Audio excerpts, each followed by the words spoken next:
Code red in the DMV. Did you know one decision made in minutes could wreck the entire decade for the Commanders? First up, our franchise QB dodges the worst after a controversial injury, but will coming back too soon destroy the future? Second, a star linebacker just got hit with a record-breaking fine that could leave our defense wide open against the Lions. Lead bias or straight-up injustice? And third, 7 young weapons are rotting on the bench while the season sinks. Why won't Quinn bet on the future? Miss this and you'll have no clue how we're escaping disaster. Stick around or regret it later. Let me tell you something most folks don't want to admit. Jaden Daniels going down against the Seahawks was one of those gut-punch moments only Commanders fans in the DMV can truly feel. Watching our offensive rookie of the year dislocate his elbow in the fourth quarter while we were getting blown out 38-7? That hits different. But here's what really matters. The scan showed no fractures, no ligament damage. You know what that means? No surgery needed.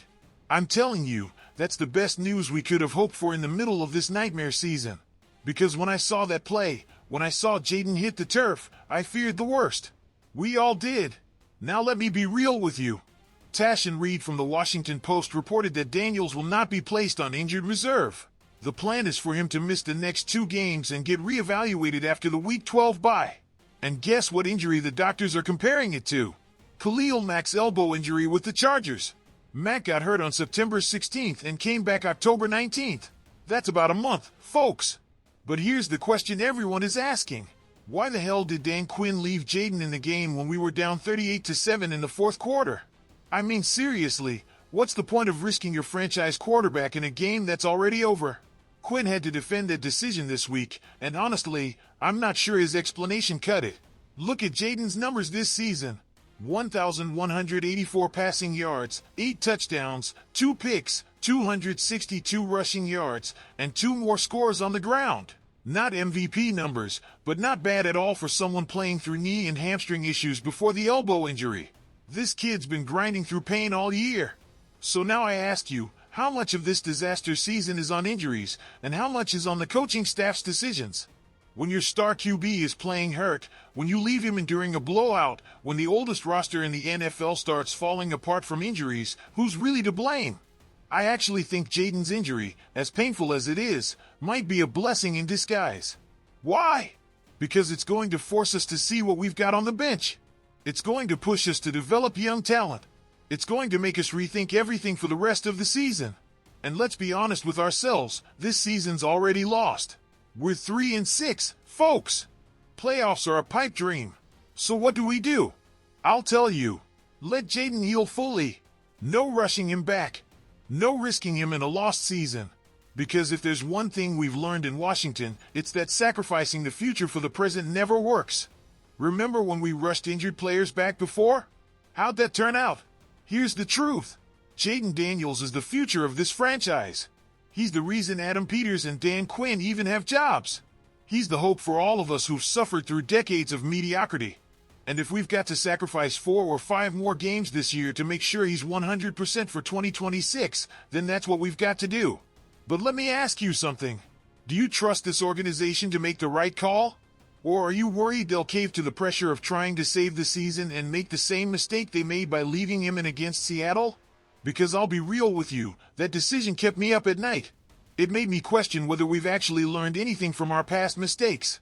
If you thought Jaden's situation was messy, wait till you hear this. Frankie Luvu, our star linebacker, just dodged a suspension that would have cost him $508,333. Yeah, you heard that right. $500,000. Let me break it down. The NFL flagged Luvu for repeated violations of the hip drop tackle rule. First fine came in Week 4 against the Falcons. Second one after Monday night against the Chiefs. And the third? That came in the first quarter against the Seahawks when he tackled Jackson Smith-Njigba. That one almost cost him the Lions game. But here's where it gets interesting. Luvu appealed, and Derek Brooks, who's jointly appointed by the NFL and NFLPA, reviewed the case and cut the suspension down to a $100,000 fine. $100,000, folks! That's more than double his previous 2 fines combined. The first was $23,186, the second was $46,372, and now this. And guess who chimed in? Micah Parsons from the Cowboys. He tweeted, 100,000? And I'm with Micah on this one. Because even though the suspension got dropped, that fine is insane. It's a clear message from the league. We're not playing around with these tackles. Now let me be clear. I get why the NFL is cracking down on hip drop tackles. The rule's there to protect player health and safety. According to the league, it's a violation when a defender grabs the runner with one or both hands or wraps them up, then drops their hips and or lower body, landing on or trapping the runner's legs at or below the knee. But here's my question, is Frankie Luvu a dirty player? No. Is he trying to hurt people? Absolutely not. So why is he being punished like he's some kind of criminal? This is a technique issue, not an intent issue. And if the NFL's going to be this strict, they better do a better job teaching players how to tackle safely. Because let me tell you something, football is violent. It always has been, always will be. And when you ask a 230-pound linebacker to fly at full speed and bring down a receiver doing the same, things are going to go sideways sometimes. Not because the player's dirty, but because it's physically impossible to control every movement in those moments. Now the good news is Luvu will be able to suit up against the Lions. And believe me, we need him. Our defense is shredded with injuries. Marshawn Lattimore tore his ACL and is done for the year. Dietrich Wise Jr., Dorrance Armstrong, and Will Harris are all on IR too. So what would have happened if Louisville lost that appeal? We'd be facing one of the best teams in the league without our top linebacker. That would have been a total disaster. And let me ask you, do you think the NFL considered our injury situation when they made that initial call? Or did they just apply the rule with zero context? But here's what really ticks me off. Louisville's earlier fines were 23 and 46 grand. Why the sudden jump to 100,000? Where's the consistency? If the third violation is worth 4 times the second, I need someone to explain that logic. And let me ask you one more thing. If Louisville played for the Cowboys, Chiefs, or Eagles, do you think the league would have come down this hard? I'm not saying there's favoritism, but it's a fair question. We've seen big market players get away with worse, while Washington always seems to get the hammer. Bottom line, Frankie Luvu is one of our best defenders. He's a leader in that locker room. And we need him on the field if we're going to have any shot in the second half of this season. The $100,000 fine is brutal, but at least he can play. And right now, with all these injuries, that's all that matters. And just when you thought we were done, here comes the real game changer. Dean Jones from Rigo's Rag dropped an article that should be required reading for Dan Quinn and Adam Peters. 7 players who need more snaps if we're serious about building something for the future. Let me be brutally honest with you. This season is toast. We're 3-6. Playoffs? Not happening. And continuing to play veterans who clearly aren't getting it done is a complete waste of time. So what's the move? I'll tell you. It's time to unleash the youth. It's time to see what these young guys sitting on the bench can actually do. First up, Johnny Newton, the second-round defensive tackle from 2024. You know how many snaps he's getting? 33%. Down from 51% as a rookie. How does a second-round pick get less playing time in year 2? That makes 0 sense. And I ask you, can Newton be an every-down DT in a 4-3? Is he better suited as a 3-tech in obvious passing downs? Could he even be used as a DE in a 3-4? These are questions the coaching staff needs to answer. And the only way to do that is by giving him more reps. Second, Tyler Owens, the undrafted safety who earned a roster spot last year. You know how many defensive snaps he's had since week 3? 0 through week 8. That's unacceptable when other safeties aren't living up to expectations. Third, Ben Sinnott, the second-round tight end from 2024. You know how many targets he's had this season? 2. 2 targets for a second-round pick. Meanwhile, Zach Ertz is still the unquestioned starter. And look, I respect Ertz. He's a proven vet. But if we're not making the playoffs, why aren't we developing Sinnott? That's a question nobody in that building wants to answer. Fourth, Kane Medrano, the 7th-round linebacker. Most fans thought he was a weird pick, but this dude posted insane athletic numbers at the combine. And you know how many defensive snaps he's had? 0. He's only been active twice in 9 games. That's unacceptable for a team that desperately needs to figure out what it has on the roster. Fifth, Treylon Burks, the former Titans wideout we signed after Luke McCaffrey went down. Look, I know it didn't work out for him in Tennessee, but sometimes a change of scenery is exactly what a player needs. He's got the physical tools. He's got the talent. What he needs is opportunity and trust. And here's the thing, with Terry McLaurin, Noah Brown, and McCaffrey all banged up, Burks is never going to get a better shot than this. In Week 9, he got 1 target and turned it into 14 yards. That's a start. Now he needs to stack solid performances and prove he belongs beyond this season. 6th, Jordan Magee. This one's already starting to happen. Magee was on the field for 84.1% of defensive snaps against the Chiefs. That dropped to 51% in Week 9, but it's still more than he was getting before. And let me tell you, this kid is flashing big time. Magee's still raw technically, but his athleticism, instincts, and physicality are bringing a spark that's been missing from this defense. The problem? Bobby Wagner. I have massive respect for Wagner. He's a future Hall of Famer, but he's clearly slowing down. And if we're building for the future, that transition needs to start now. 7th, Jalen Lane, the 4th-round receiver out of Virginia Tech. With all the injuries in the receiver room, Lane has no choice but to step up. He's made some brutal mental mistakes in key moments.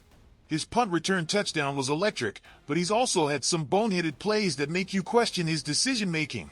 But here's the deal, Lane needs these reps. He needs to make these mistakes now, in a lost season, so he doesn't make them when it actually matters. Because if there's one thing we know about young receivers, it's that they need time to grow. And the only way to grow is by playing. So what's the plan for the rest of the season? I'll tell you exactly what Dan Quinn and Adam Peters should do. First, admit this season is done. No shame in that. We're 3-6 with a roster decimated by injuries. Playoffs are technically possible, but realistically, not happening. Second, start the transition immediately.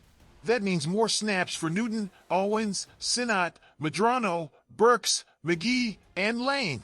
That means fewer snaps for vets who aren't producing or won't be here next year. That means prioritizing development over short-term results.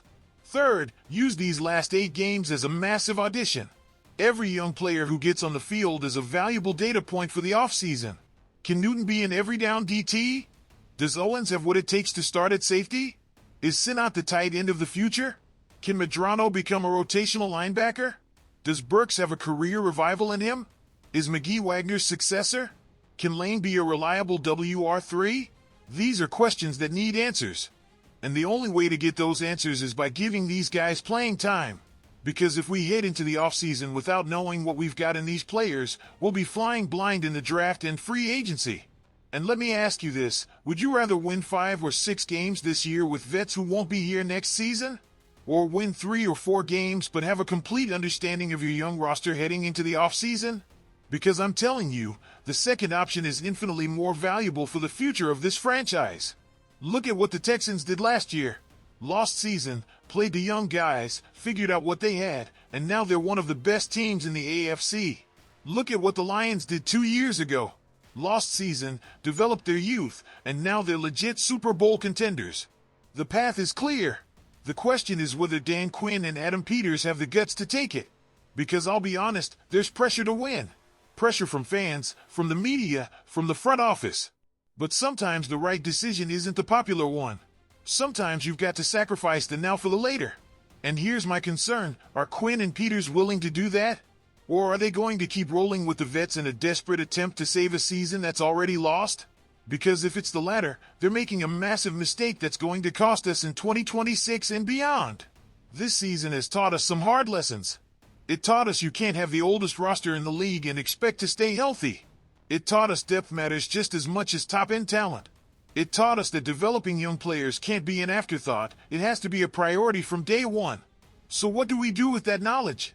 I think the answer is obvious. We unleash these 7 players. We give them every chance to show what they've got. And if they fail, at least we'll know they're not part of the future. But if even 1 or 2 of them break out, we'll have turned a lost season into something productive. And let me tell you something else, these young players are hungry. They've been waiting for their shot. They've been watching from the sidelines while vets make mistakes.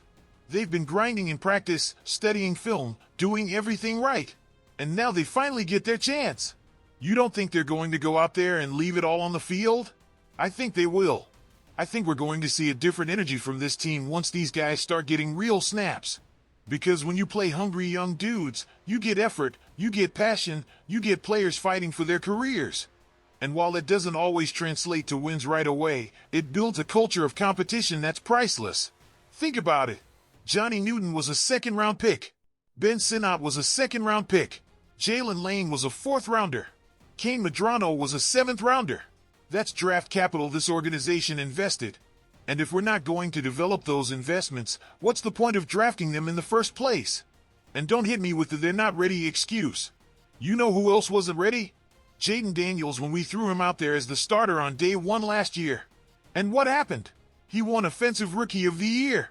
Sometimes you've got to throw players into the fire and see how they respond. Because that's the only way to know if they've got what it takes to compete at the highest level.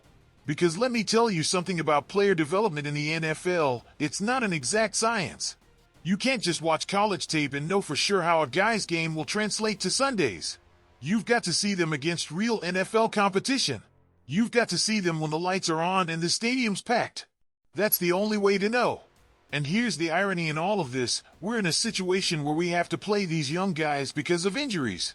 But instead of seeing that as a negative, we should be looking at it as an opportunity. An opportunity to fast-track development. An opportunity to uncover hidden gems. An opportunity to build real depth for the future. Think about how many successful teams have found key players this way. The Seahawks found Richard Sherman in the 5th round. The Patriots turned Tom Brady from a 6th-round pick into the greatest quarterback of all time. The 49ers discovered George Kittle in the 5th round.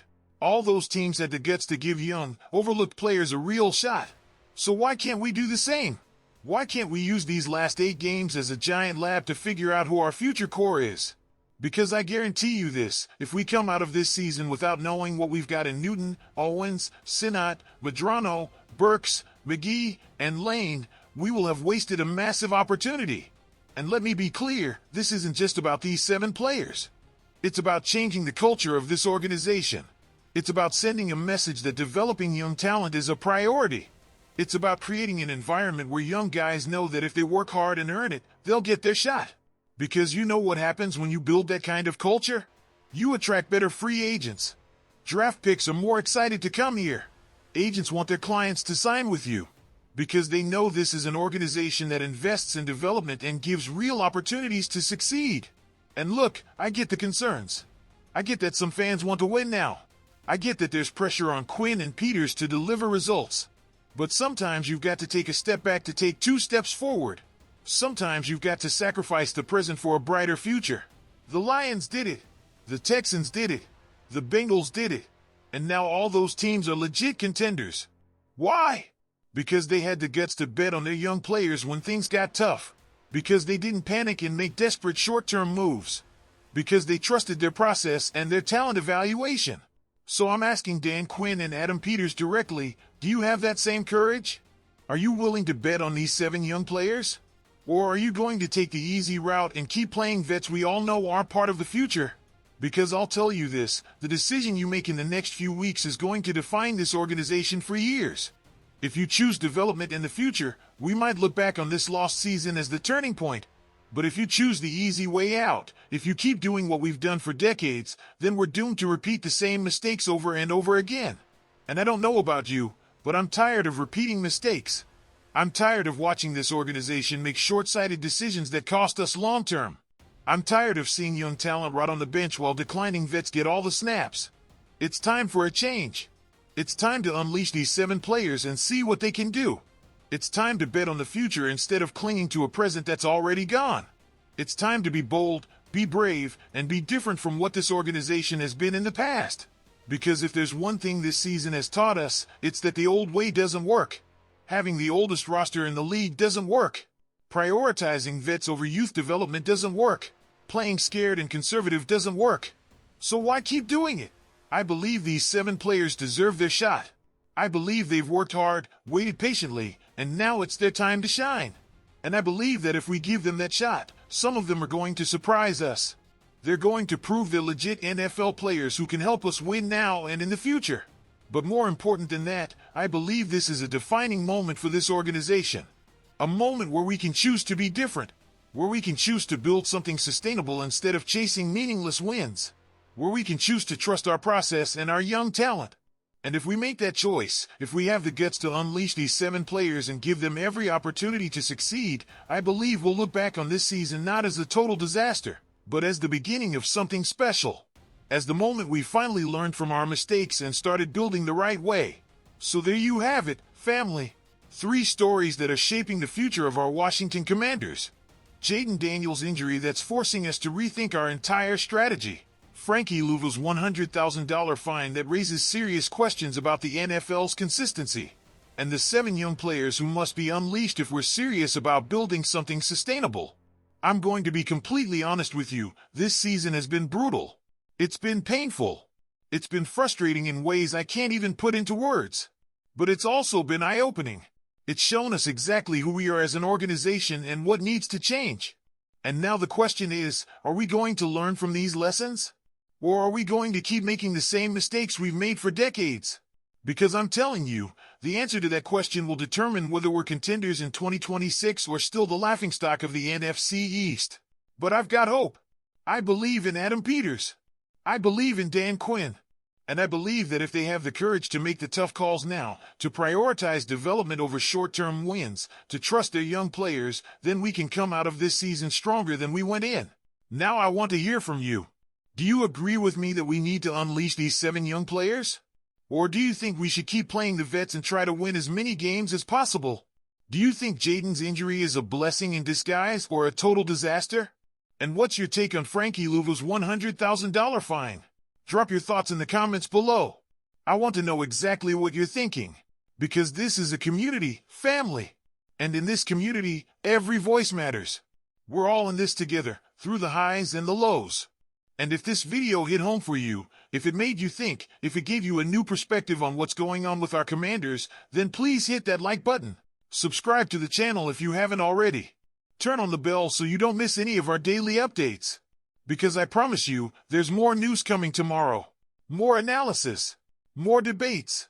And you don't want to miss any of it. This season might be lost, but the future of this franchise is being written right now. And I want all of you to be part of that story. So join this family of Commanders fans who aren't afraid to speak the truth, who aren't afraid to demand more from our organization, and who aren't afraid to dream of a better future. Because together, we can make that future a reality. I'll see you in the next video, family. Stay strong, stay united, and never, ever stop believing in our Washington Commanders. And remember, hail to the Redskins!